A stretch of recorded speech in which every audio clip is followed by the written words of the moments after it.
Assalamualaikum warahmatullahi wabarakatuh. Jumpa lagi dengan saya Walid Umar. Pada video kali ini kita akan melanjutkan bagian melakukan instalasi layanan SSH server ya. Di mana kita sudah sampai di video 3.2 yaitu terkait konfigurasi layanan dan fitur SSH ya. Di video sebelumnya kita sudah membahas terkait cara untuk melakukan instalasi, cara untuk melakukan konfigurasi dasar dan lain sebagainya. Nah, pada kesempatan kali ini kita akan langsung masuk ke konsol Debian desktopnya ya. Sebentar.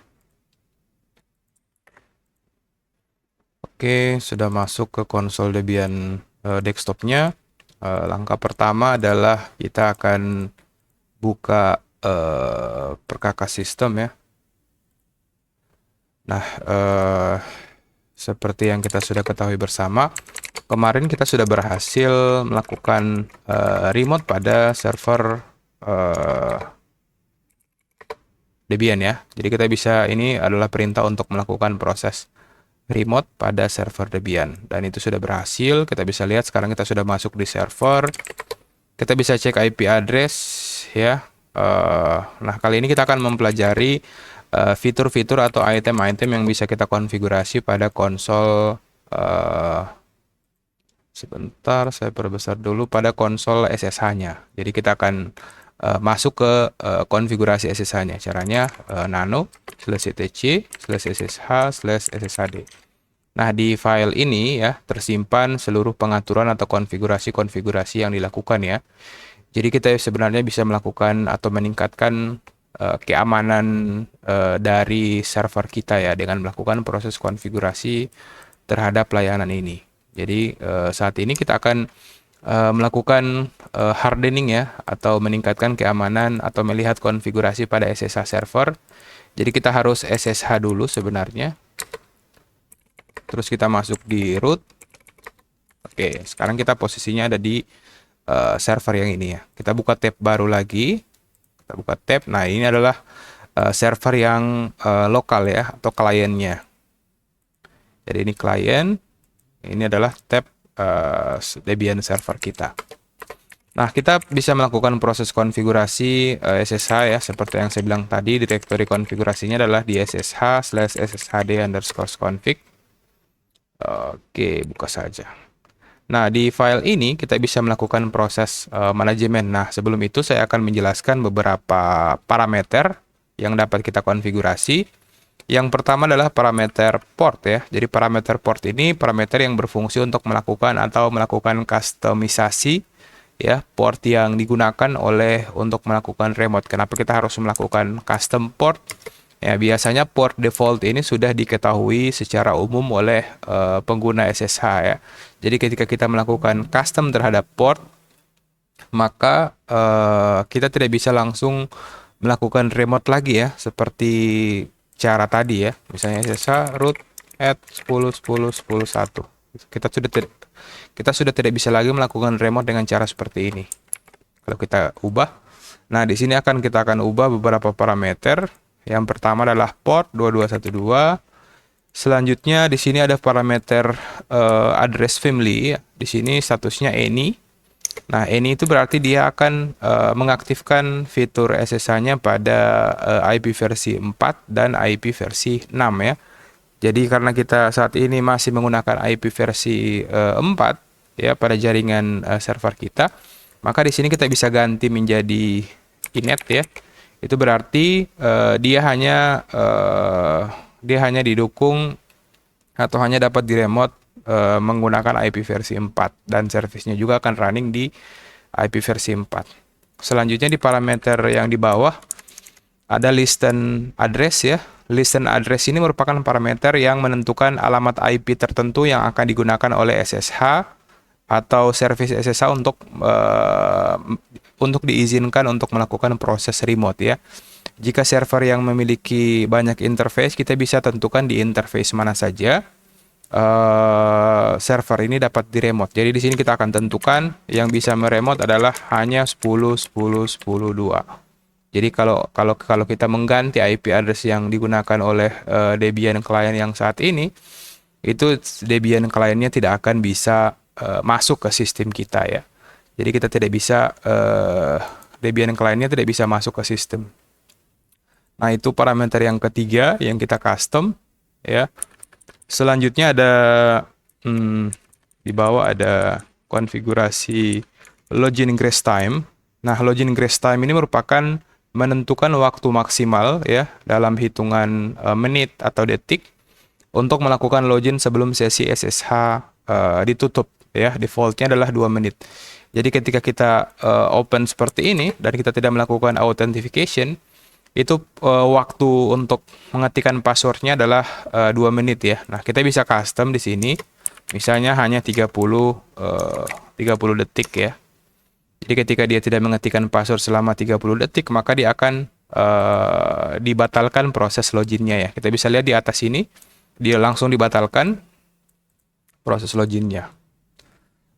Parameter selanjutnya adalah permit root login ya. Di sini adalah parameter konfigurasi yang dimana kita diminta untuk dimana parameter ini biasanya digunakan untuk mengizinkan kita melakukan login menggunakan hak akses kita sebagai super user ya.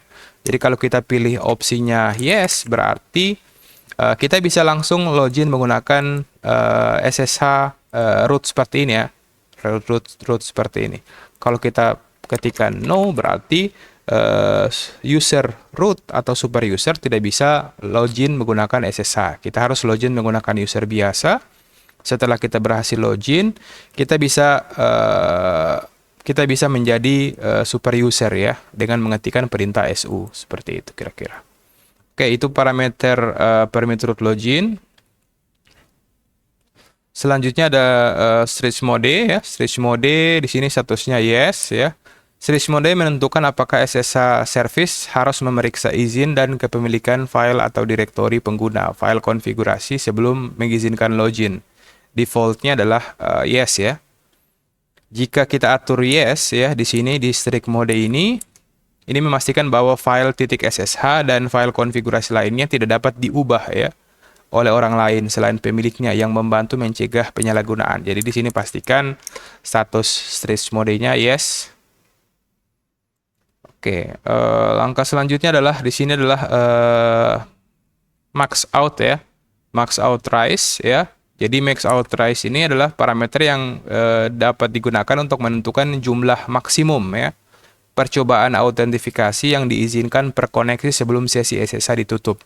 Defaultnya adalah 6 ya. Jadi pengguna misalnya kita menentukan max authorize-nya adalah 6. Jadi orang ketika salah melakukan proses autentifikasi dia hanya bisa salah selama 6 kali ya. Nah, hal ini parameter ini biasanya diaktifkan untuk mencegah serangan login brute force ya. Login brute force. Jadi digunakan untuk mencegah serangan brute force. Jadi kita bisa taruh 3 ya. Jadi ketika dia 3 kali salah melakukan autentifikasi, maka dia tidak akan bisa login. Selanjutnya ke parameter max session. Nah, parameter ini berfungsi untuk menentukan berapa jumlah koneksi SSH yang bisa masuk ke server ya. Nah, defaultnya adalah 10. Berarti dalam satu waktu ya, dalam jangka waktu atau dalam durasi waktu yang sama, hanya 10 user yang bisa melakukan SSH. Kita bisa membatasi di sini, misalnya kita batasi 3 ya. Jadi hanya 3 orang yang bisa melakukan SSH ke server kita. Langkah selanjutnya adalah parameter seperti password authentication. Ya, di bawah ada password authentication. Nah, jadi password authentication di sini statusnya yes. Jadi ini dapat kita gunakan untuk menentukan apakah autentifikasi akan menggunakan password yang diizinkan untuk login ke SSH. Kalau kita setting yes, berarti password kita masih bisa melakukan login atau password authentication. Defaultnya adalah yes. Sedangkan kalau kita aktifkan no, berarti kita harus memaksa semua pengguna untuk melakukan service based authentication ya. Jadi kita akan key based authentication. Jadi kita harus melakukan proses key pairing dulu untuk bisa melakukan authentication. Kalau kita setting no ya, kalau kita setting no. Dan di sini ada parameter tambahan ya yang tidak diketikkan sebenarnya. Jadi ada allow user allow users. Nah, di sini kita akan menentukan user-user mana saja yang diizinkan masuk. Misalnya kita tentukan wallet. Dan kita juga bisa menentukan selain allow user adalah allow group. Jadi grup mana saja yang bisa masuk ke dalam sistem kita. Misalnya grupnya apa? Grup TKJ ya. Kita bisa menentukan user-user mana saja yang bisa melakukan proses autentifikasi. Di sini kita akan coba simpan ya. Kita akan coba simpan. Kita ingat portnya 2212. Selanjutnya kita Ctrl X dan kita harus melakukan proses restart ya. Kita akan lakukan proses restart. Oh ya, di sini ada error control system. Oke, kita akan lihat errornya ada di mana.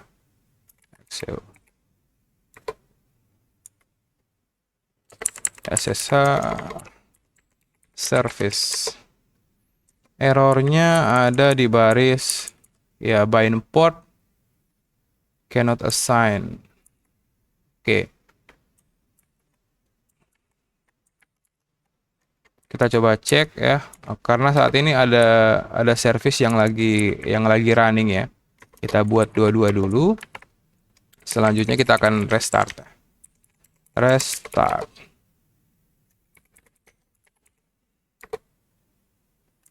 Kita lihat apakah errornya bind to port file cannot request address, cannot bind any address. Oke. Kayaknya dia salahnya di port di allow user ya. Less than address. Kita coba cek. 10.10.2.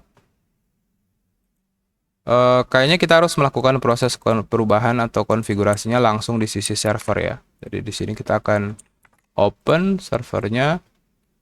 Jadi dia service-nya tidak bisa restart. Jadi kita harus melakukan proses konfigurasi langsung. Nano etc ssh/sshd. Yes. Oke, service-nya di 22. Kita ubah 22122. Kita save. Selanjutnya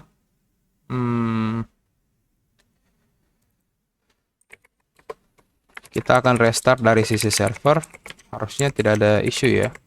Restart journal ctlxe error bind cannot assign request address. Oke, kita hilangkan dulu parameter addressnya. Kita berikan tanda pagar. C ini titik D SSH restart. Oke, service SSH-nya sudah berhasil restart ya. Kita restart sekali lagi. Dan di sini kita akan melakukan percobaan ya untuk melakukan proses login. Di sini kita sudah melakukan proses konfigurasi 2212. Nah, untuk listen address-nya kita coba aktifkan kembali. Oke, kayaknya belum bisa. XE file to cannot assign request address. Oke, kayaknya ada kesalahan konfigurasinya ya. Allow address.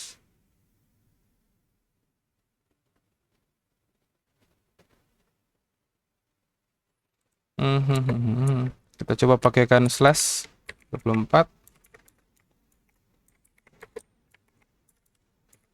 Apakah masih masih error. Jadi untuk sementara kita aktifkan ya sambil saya mencari akar masalahnya, kira-kira masalahnya di mana.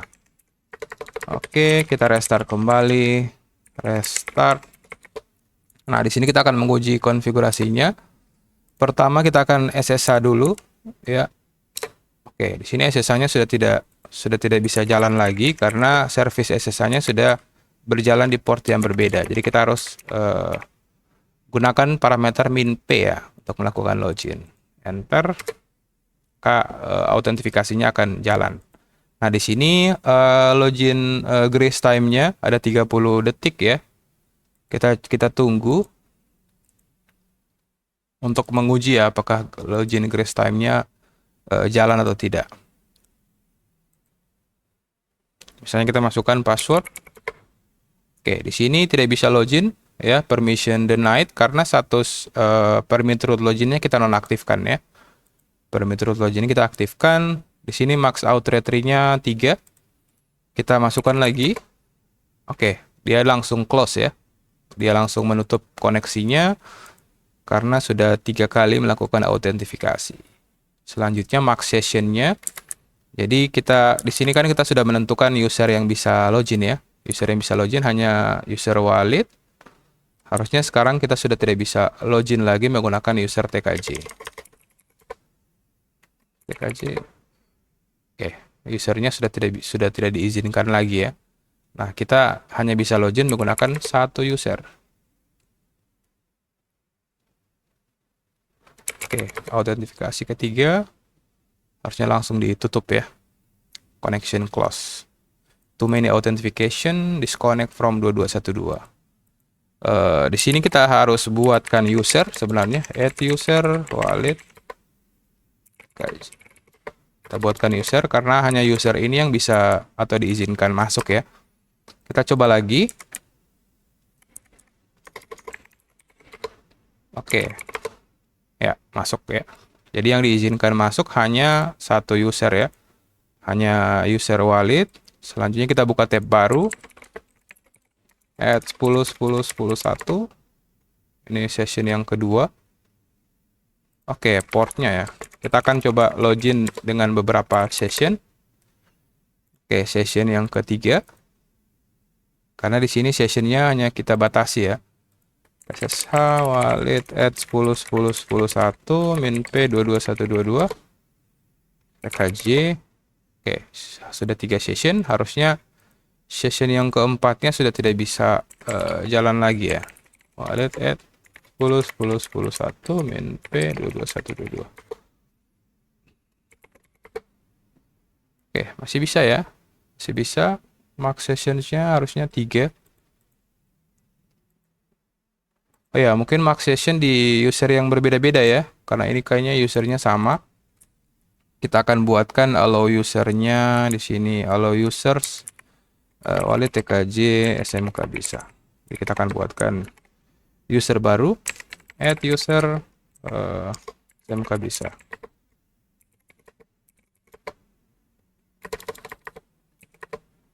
Kalau kita cek juga, oke. Oh ya, usernya di sini kebacanya sama ya. Makanya dia tetap bisa login. Add user SMK bisa. Tambahkan juga SMK hebat. Oke, sudah ada user SMK bisa, SMK hebat ya. Kita tambahkan juga di konfigurasinya. Tambahkan di konfigurasi. Halo user SMK bisa, SMK hebat. Oke, sudah lebih dari satu user. Kita coba restart. Kita ini untuk menguji autentifikasinya ya, apakah benar-benar jalan atau tidak. Jadi ini untuk autentifikasi wallet. Kita akan buka tab lagi SSH TKJ add 10 10 10 1 min P 22122. TKJ. Oke, itu untuk user TKJ. SSH SMK bisa add 10 10 10 1 min P 22122. Harusnya sessionnya sudah close ya. Kalau kita coba monitoring, oke, sudah ada user TKJ yang melakukan proses remote, ada SMK bisa, ada wallet. Harusnya user SMK hebat sudah tidak bisa. SMK hebat add 10 10 10 1. Ya, tetap masih bisa ya. Masih bisa. Oke, saya akan coba evaluasi lagi untuk konfigurasi max session ya, karena di sini setelah kita coba dia belum jalan ya. Max sessionnya harusnya bisa langsung memfilter ya ketika ada session yang baru. Oke.